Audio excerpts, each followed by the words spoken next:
আবারও বরাবরের মতো আরও একটা টেক নিউজ এপিসোড নিয়ে আমি প্রিয়তোষ আপনাদের সামনে হাজির হয়ে গেছি। আগের টেক নিউজে বলেছিলাম না, টেলিগ্রামে যিনি সিইও আছেন তাকে অ্যারেস্ট করা হয়েছে ফ্রান্সে, কি না টেলিগ্রামে বিভিন্ন ধরনের আনইউজুয়াল যে অ্যাক্টিভিটি, টেরোরিস্ট অ্যাক্টিভিটি সেগুলো চলছিল। এমনকি ক্রিমিনালরা বিভিন্ন ইনফরমেশান শেয়ার করার জন্য টেলিগ্রামকে ইউজ করছিল।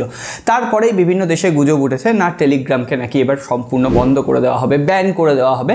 কিন্তু সেই যে গুজবটা এখনও পর্যন্ত সত্যি হয়নি। প্লে স্টোরে এখনও পর্যন্ত টেলিগ্রাম রয়েছে, তবে কতদিন থাকবে সে ব্যাপারে কোনো রকম কনফার্মেশন নেই। আপনার টেলিগ্রামে যদি কোনো রকম প্রয়োজনীয় ডেটা থাকে, ছবি থাকে, অনেকেই টেলিগ্রামের স্টোরেজকে ইউজ করতেন বিভিন্ন ডেটা স্টোরের জন্য, তারা আর করবেন না। আর করলে সেটা ব্যাকআপ নিয়ে রাখুন। কখন টেলিগ্রাম উড়ে যাবে তার কোনো রকম নিশ্চয়তা নেই। আর সব থেকে বড় কথা, আইফোন থেকে নাকি অটোমেটিক্যালি টেলিগ্রামকে মুছে দেওয়া হচ্ছে।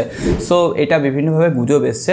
আপনাদের কি আইফোন থেকে টেলিগ্রাম হঠাৎ করে মুছে গেছে, আপনি রিমুভ করেনি? তাহলে অবশ্যই কমেন্ট বক্সে লিখে যাবেন। আর কমেন্ট করতে যখন যাচ্ছেন ওই পথে লাইক আর সাবস্ক্রাইব বাটনটা পড়বে, করে রাখবেন। 1500 লাইক কি মনে থাকবে তো ভাই? মনে থাকলে করে দেবে। যাই হোক, পরের আপডেটগুলো দেখি। টেলিগ্রামের পাশে একটা হোয়াটসঅ্যাপের ছোট্ট আপডেট দিয়ে দিই। হোয়াটসঅ্যাপে বিভিন্ন ধরনের মেসেজ পড়ে থাকে যেগুলো আমরা রিড করতে পারি না, মানে পড়তে পারি না, আনরিড অবস্থায় পড়ে থাকে। হোয়াটসঅ্যাপে এমন একটা বাটন আসতে চলেছে যেখানে সব মেসেজ একসাথে ধরে আপনি রিড অল করে দিতে পারবেন। খুবই ছোট আপডেট, কার্যকরী।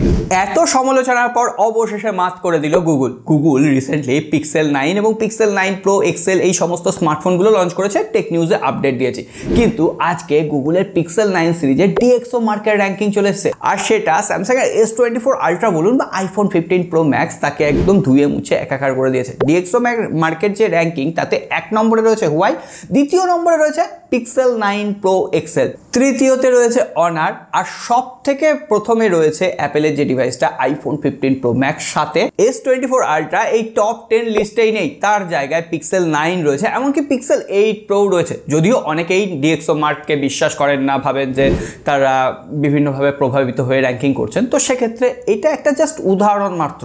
অবশ্যই বাস্তব লাইফে S24 আলট্রাও খুব ভালো পারফরমেন্স করে, এমনকি আমি বিভিন্ন রিলস বা শর্টস S24 আলট্রা দিয়ে বানাই আউটডোরে।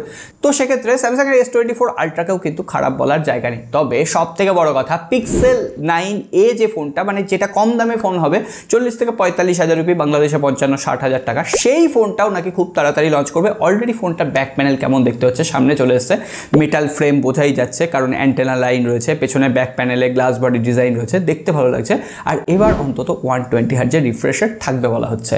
ইনফিনিক্সের তরফ থেকে দুটো বাজেট ক্যাটাগরির, মানে মিড বাজেট ক্যাটাগরির স্মার্টফোন লঞ্চ করতে চলেছে। ইনফিনিক্স হট 50 সিরিজ, যেখানে বলা হচ্ছে মিডিয়াটেকের ডায়মন্ড 6300 চিপসেট থাকবে, 12,000 রুপির আশেপাশে লঞ্চ হতে পারে। IPS LCD ডিসপ্লে, 120 হার্জের রিফ্রেশ রেট, 5000 mAh ব্যাটারি, 45 ওয়াটের চার্জার।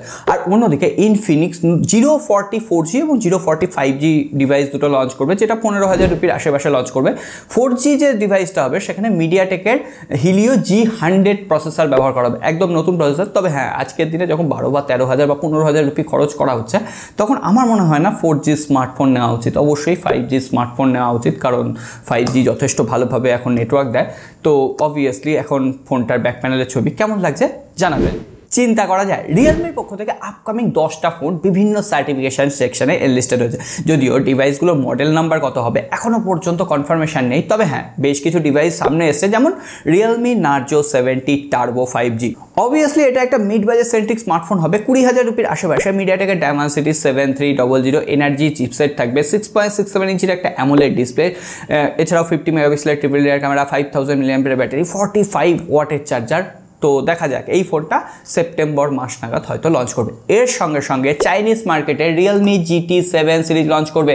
আর সেখানে বলা হচ্ছে GT7 সিরিজের আন্ডারে 4টে স্মার্টফোন লঞ্চ করবে। কি তা এখনও জানা যায়নি, তবে GT7 Pro, GT7 Pro Plus এই ধরনের। আর পেছনে ব্যাক প্যানেলের যে প্রোফার্মার সেগুলোও সামনে এসছে, কোনোটায় একদম সার্কেল ক্যামেরা হাউজিং, কোনোটা একটু স্কোয়ার মডিউলে। তো দেখা যাক, যখন ফার্স্ট লুক সামনে আসবে সবার আগে শেয়ার করবো। আর তার জন্য সাবস্ক্রাইব, ঘন্টি এইগুলো বাজিয়ে রাখতে হবে, না হলে খবরগুলো মিস হয়ে যাবে বস। যাই হোক, স্যামসাংয়ের খবরে আসবো, তার আগে বলে দিই পোকো F6 এর সাকসেসর পোকো F7 বিভিন্ন সার্টিফিকেশন সেকশনে এনলিস্টেড হয়েছে। আর সেখানে বলা হচ্ছে মিডিয়াটেকের ডায়মন্ড 9400 চিপসেট থাকবে, আর তার দাম হবে 30,000 রুপির আশেপাশে, আই ডোন্ট নো। তবে হ্যাঁ, পোকোর যে ডিভাইসগুলো সেগুলো খুবই ভালো পারফরমেন্স দেয় আর খুবই অ্যাগ্রেসিভ প্রাইস পয়েন্টে আসছে। তবে হ্যাঁ, মাদারবোর্ড যে ইস্যুটা ছিল সেটা কিন্তু একেবারে ধামাচাপা পড়ে গেছে, এ কথা মানতেই হয়। তো দেখা যাক, পোকো F7 বলা হচ্ছে আমরা যেটা এক্সপেক্ট করেছিলাম তার থেকেও আগে লঞ্চ করবে। আর তারপরে আমরা স্যামসাংয়ের খবরে যদি আসি, স্যামসাংয়ের S25 সিরিজ লঞ্চের দামামা বেজে গেছে, এখন থেকেই খবর আসা শুরু হয়ে গেছে। S25 আলট্রা যে ফোনটা, তার ডিসপ্লের ছবি সামনে চলে এসছে। হ্যাঁ, আগের বারের মতোই ফ্ল্যাট ডিসপ্লে হচ্ছে, তবে আগের বারের থেকেও নাকি ডিসপ্লের যে বেজেল আর চিন আরও ন্যারোয়ার হবে, মানে পাতলা হবে। তার থেকেও বড় কথা বলা হচ্ছে এখানে যে পেরিস্কোপিক বা টেলিফটো সেন্সারটা থাকবে সেটা নাকি 50 মেগাপিক্সেলের থাকবে, অর্থাৎ বেশ ভালো একটা টেলিফটো সেন্সার হতে চলেছে। তবে স্যামসাংয়ের S24 আলট্রার বেশ কিছু কারচুপি আছে, তো ওইটা নিয়ে অলরেডি আমরা ভিডিও বানিয়েছি, আই বাটনের লিঙ্ক আছে, সেটা দেখে নেবেন। কারণ 3x-এ যখন পোর্ট্রেট শ্যুট করা হয় তখন ওই মেন ক্যামেরাটাই কাজ করে, সেখানে পোর্ট্রেট সেন্সারটা কাজ করে না। আমি ফুল রিভিউ তো বলেছি। সো আজকে আর কথা বাড়াচ্ছি না, সকলে ভালো থাকবেন, সুস্থ থাকবেন। আর হ্যাঁ, এই ধরনের টেক নিউজের জন্য লাইকটাই আমাদের স্বপ্ন দেখাবে আগামী